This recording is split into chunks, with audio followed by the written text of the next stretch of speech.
tôi lên để vì đã đi với mới bên tay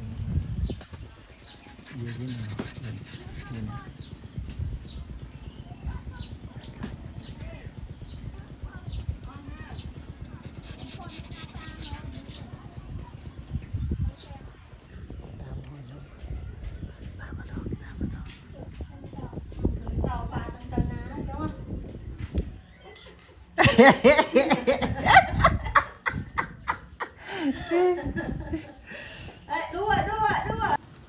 Kak, ke drone namanya? Hah? Ke drone namanya? Nơi khăn ông mến? Ke drone bụng nơi khăn ông? Ở khơi? Nó bông bồn. Bông bồn ta lên mất đấy? Bông ta lên mất?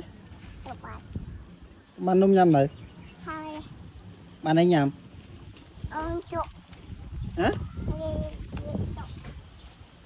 Đi chụp bài. Gì chọc bài ấy? Mà không thấy. Mà thầm ấy? Mà ông thấy. Mà ở nhầm thấy? Ông chụp ôn. Nhờ? Chụp ôn. Ồ bạn này chọc ôn này? Chụp ôn. Khai mình con may nhầm bài. Khai mấy nhá, con bạn này nhầm bài. Mày thấy ăn. Bạn thấy ăn? Cho nụm. Chọp xuống này chanh nọ chừng còn tên nào với nhỉ? Hả?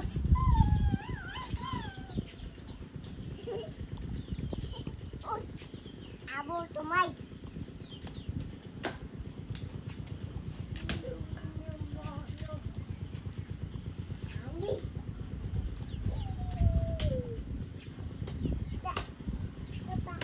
Bạn đây kìa có bắn không mấy nhầm? Hả? Bắn... Thầm ấy? Thầm ấy nè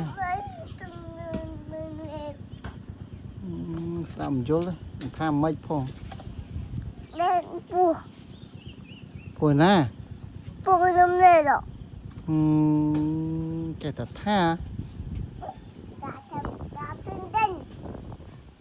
dạ popi khám á việc có câu nữa nè là vui vui á bà bạn hả? Đưa tên nào vậy? Bà tên nè